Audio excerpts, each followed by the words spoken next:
নমস্কার বন্ধু, তোমরা দেখছো পিয়ালি কিচেন হাব। তোমাদের সকলকে স্বাগত। আজকে আমার রেসিপি চিকেন কষা। তোমরা দেখতে থাকো ভিডিওটি।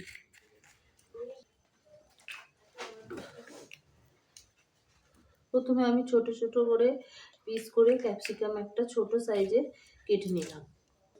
একটা টমেটো কেটে নিচ্ছি। 4-5টা কাঁচা লঙ্কা চিড়ে নিলাম।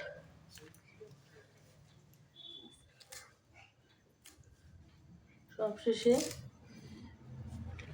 ধনে পাতা দেবো বলে আমি ধনে পাতাটা কুচি কুচি করে কেটে নিলাম। পেঁয়াজ, আদা, রসুন ছাড়িয়ে নিচ্ছি।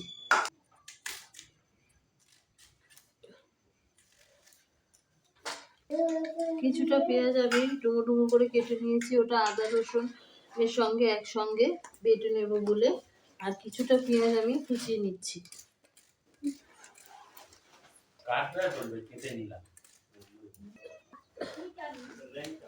আদা রসুন ছাড়ানো হয়ে গিয়েছে, এবার আমি মিক্সিতে মশলাগুলো পেস্ট করে নেব। আমি একসঙ্গে আদা রসুন পেঁয়াজ একসঙ্গেই পেস্ট করব, তোমরা আলাদা আলাদা করেও করতে পারো। কড়া বসিয়ে দিয়েছি, এবার আমি কড়ায় তেল গরম করতে দেব। কড়ায় তেল দিয়ে দিচ্ছি।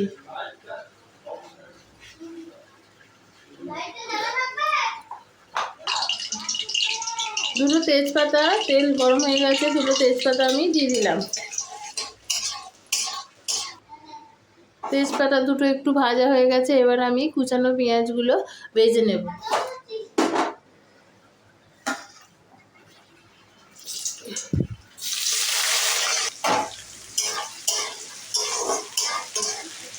পেঁয়াজগুলো হালকা লাল করে ভেজে নিয়েছি, এবার আমি বেটে রাখা আদা রসুন ও পেঁয়াজ একসঙ্গে বেটেছি সেটা আমি দিয়ে দেবো।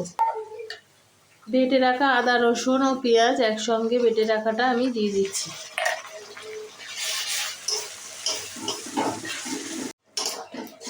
মশলাটা কষা হয়ে গেলে আমি এর মধ্যে টমেটো ও কাঁচা লঙ্কা দিয়ে দেব। কেটে রাখা টমেটোগুলো দিয়ে দিলাম। কাঁচা লঙ্কা, ছিঁড়ে রাখা কাঁচা লঙ্কাগুলো দিয়ে দিলাম। মশলাটা কষা হয়েছে অনেকটা প্রায়। এবার আমি এর মধ্যে মাংসগুলো দিয়ে দেব। দেখো, মাংসগুলো আমি দিয়ে দিলাম।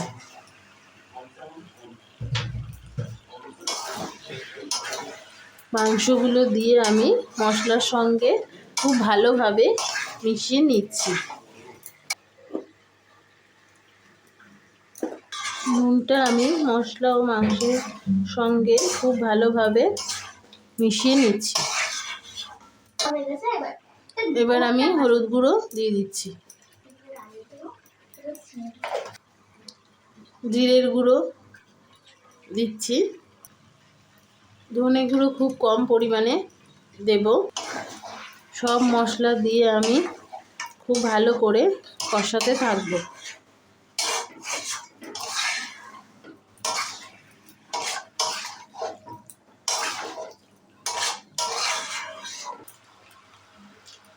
একটু কালার হওয়ার জন্য আমি কাশ্মীরি লঙ্কা ব্যবহার করছি।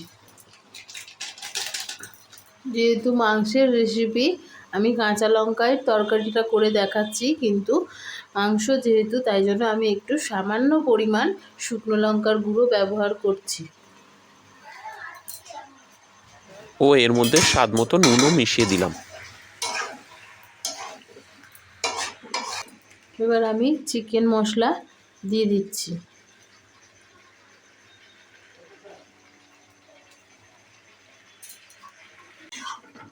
আমি আর কিছুক্ষণ মাংসটা কষিয়ে জল দিয়ে দেবো সিদ্ধর জন্য। যেহেতু এটা কষা কষা করব, আমি খুব বেশি জল দেব না। আর আমি আলুও ব্যবহার করিনি। এখনই মাংসের সঙ্গে একটু কষিয়ে তারপরে মাংসতে জল দিয়ে দেব। এখন আমি ক্যাপসিকামগুলো দিয়ে দিলাম।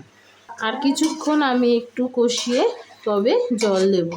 দেখো বন্ধুরা, আমার মাংসটা পুরো কষা হয়ে গেছে, মশলা থেকে তেল ছাড়তে শুরু করে দিয়েছে, ক্যাপসিকামগুলো একটু ভাজা ভাজা হয়ে গেছে। এবার আমি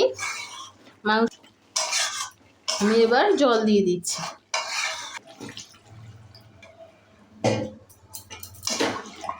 জল দিয়ে দিলাম। এবার আমি ঢাকনাটা দিয়ে কিছুক্ষণের জন্য সিদ্ধ হতে দেব। দেখতে থাকো বন্ধুরা, তোমরা পুরো রেসিপিটা দেখো, আর কীরকম লাগলো আমাকে অবশ্যই কমেন্ট করে জানাতে ভুলবে না। আর যদি ভালো লেগে থাকে আমার রেসিপিগুলো, তাহলে আমার চ্যানেলটিকে অবশ্যই সাবস্ক্রাইব করতে ভুলবেন না। দেখো এবার আমি ঢাকনাটা খুলে দিচ্ছি বন্ধুরা, তোমরা দেখো। দেখো মাংস পুরো সিদ্ধ হয়ে গেছে, শুধু একটু মাখা মাখা হলেই আমরা নামিয়ে নেব। দেখো আমার একদম চিকেন কষা রেডি হয়ে গেছে বন্ধুরা। এবার আমি ওপর থেকে গরম মশলার গুঁড়ো ও ধনেপাতা ছড়িয়ে দেব।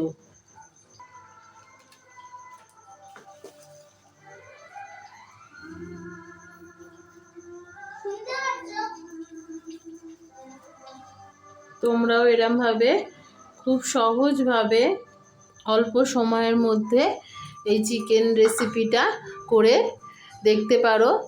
দেখে আমাকে জানিও আমার রেসিপি তোমাদের কেমন লাগছে।